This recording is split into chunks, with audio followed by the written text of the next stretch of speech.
Hello students, आज का topic है interfacing an eight bit digital to analog converter with microprocessor. अब सबसे पहले देख लेते हैं कि हमको यहाँ पर डिजिटल टू एनालॉग कन्वर्टर की ज़रूरत क्यों पड़ती है। क्योंकि जो माइक्रो प्रोसेसर है वो एक ऐसी डिवाइस है जो डिजिटल फॉर्म में ही डेटा को एक्सेप्ट करता है और इसका जो आउटपुट आता है वो भी डिजिटल फॉर्म में आता है। लेकिन कभी कभी हमको एनालॉग आउटपुट की ज़रूरत पड़ती है, तो उसके लिए हमको ज़रूरत पड़ती है डिजिटल टू एनालॉग कन्वर्टर की। अब इसमें इंटरफेसिंग के लिए क्या करते हैं कि माइक्रो प्रोसेसर से जो भी आउटपुट आता है वो आउटपुट पोर्ट के माध्यम से किसी लैच में हम भेजते हैं, और जो लैच का आउटपुट आएगा वो हम डिजिटल टू एनालॉग कन्वर्टर में भेजेंगे। लेकिन जो डिजिटल टू एनालॉग कन्वर्टर का जो आउटपुट होता है वो एक करंट के फॉर्म में होता है, लेकिन हमको आउटपुट ज़रूरत होती है वोल्टेज के फॉर्म में। तो उसके लिए हम यहाँ पर यूज़ करते हैं ऑप एम्प का। ऑप एम्प क्या करता है कि करंट आउटपुट को वोल्टेज आउटपुट में कन्वर्ट कर देता है और जो आउटपुट होता है उसको एम्पलीफाई भी करता है। ठीक है, तो इसके बाद ये जो हमारी इंटरफेसिंग है वो दो मोड में ऑपरेट होती है। एक होता है यूनिपोलर और दूसरा होता है बाईपोलर। अब देखिए यूनिपोलर और बाईपोलर में क्या डिफरेंस है। जो यूनिपोलर होता है उसमें हमको आउटपुट वोल्टेज रेंज जो मिलती है वो होती है 0 वोल्ट से लेकर के 10 वोल्ट तक, और जो बाईपोलर में जो वोल्टेज रेंज होती है वो होती है -5 वोल्ट से लेकर के +5 वोल्ट तक की।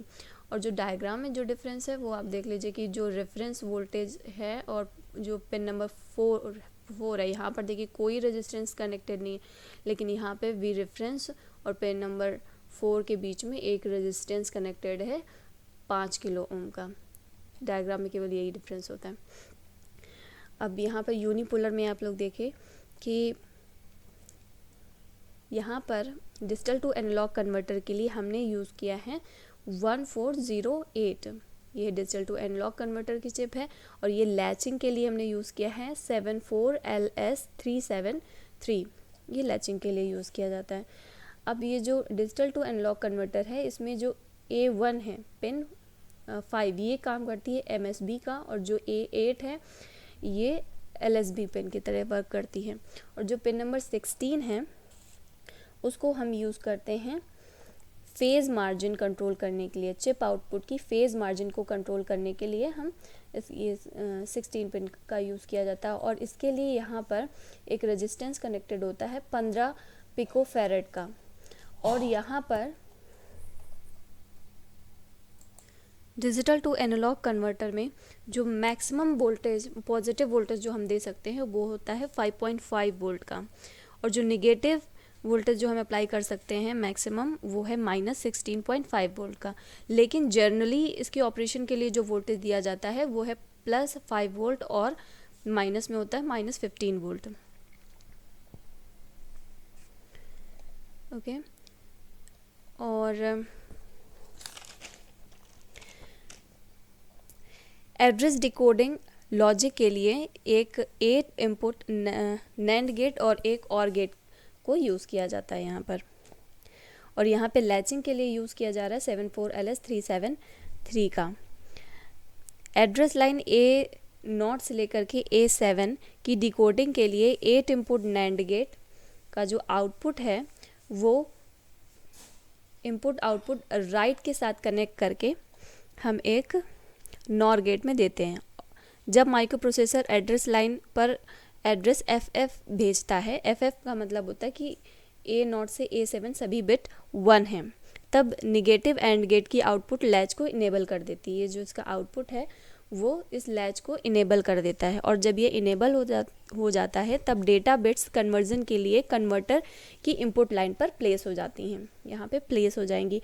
अब जब इसका आउटपुट होगा ये I0 का, वो हम इस फॉर्मूले से कैलकुलेट कर सकते हैं। I0 equal to V reference upon R14 A1/2 plus A2/4 plus A3/8 plus A4/16 plus A5/32 plus A6/64 plus A7/128 plus A8/256। अब एक चीज़ और है यहाँ पर कि यहाँ पे हम R14 और R15 इन दोनों की वैल्यू हमेशा सेम रखते हैं, और जो R रेफरेंस होता है वो पॉजिटिव रखते हैं। वो ऐसा इसलिए किया जाता है ताकि इसकी जो फुल स्केल इनपुट करंट की वैल्यू है वो 2 मिली एम्पियर से एक्सीड नहीं होनी चाहिए।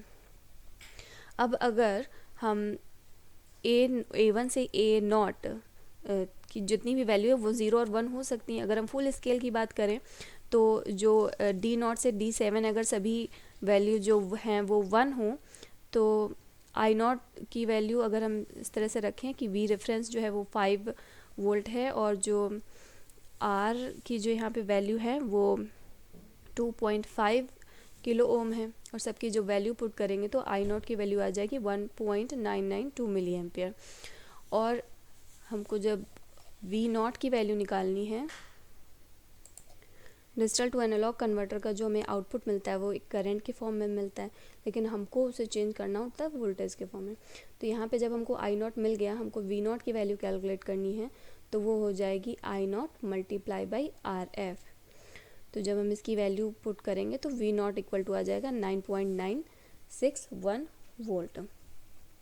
तो जो मैक्सिमम यहाँ पे हमको आउटपुट मिल सकता है वो है 9.961 वोल्ट। इसका मतलब जो आउटपुट है वो इससे एक्सीड नहीं हो सकता। इसके बाद देखिए बाईपोलर में क्या होता है।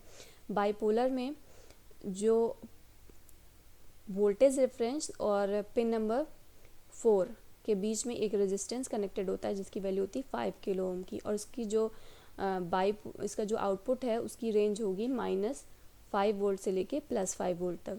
और इसमें जो आउटपुट आएगा इसका डिजिटल टू एनालॉग कन्वर्टर का वो हम कैलकुलेट करते हैं इस फॉर्मूले से, I0 dash equal to I0 minus V reference upon RB। ये जो I0 है वो एग्जैक्टली सेम है जो ऊपर वाले फॉर्मूले में आपने देखा, उसकी वैल्यू हम एग्जैक्टली ऐसे रख देंगे। और अब देखिए इनपुट सिग्नल अगर 0 है, 0 का मतलब कि ये जो A1 A2 A3 से लेकर के A8 है इन सब की वैल्यू अगर 0 है तो I0 की वैल्यू 0 हो जाएगी। तो इसकी जब वैल्यू हम पुट करेंगे तो यहाँ पे आ जाएगा -5 वोल्ट, मतलब इसकी जो मिनिमम वैल्यू है वो आ जाएगी -5 वोल्ट। और अगर इनपुट की वैल्यू ये है 10000000, अगर ये है तो इसकी वैल्यू अगर हम पुट करेंगे तो ये आ जाएगा आउटपुट 0 वोल्ट। इसके बाद है micro processor compatible DA converter. इसमें क्या होता है कि माइक्रो प्रोसेसर में हमें अलग से लैच या फिर डिजिटल टू एनालॉग कन्वर्टर लगाने की ज़रूरत नहीं होती, वो सब चिप में ही इनबिल्ट रहता है। तो एक ये पूरी चिप है, इसी में लैच लगा हुआ है, डिजिटल टू एनालॉग कन्वर्टर है और ये ऑप एम्प लगा हुआ है, ये सब एक ही चिप में रहते हैं। इसी को हम बोलते हैं micro processor compatible DA converter. इसके लिए क्या होता है कि डिजिटल टू एनालॉग कन्वर्टर को माइक्रो प्रोसेसर से इंटरफेसिंग करने के लिए 2 सिग्नल की ज़रूरत पड़ती है, एक होता है चिप सेलेक्ट और एक होता है chip enable. Address line A7 जो है उसको इन्वर्टर से कनेक्ट किया जाता है और इसको चिप सेलेक्ट के लिए यूज़ किया जाता है। DAC पोर्ट के लिए एड्रेस 080 प्राप्त 80H प्राप्त होता है।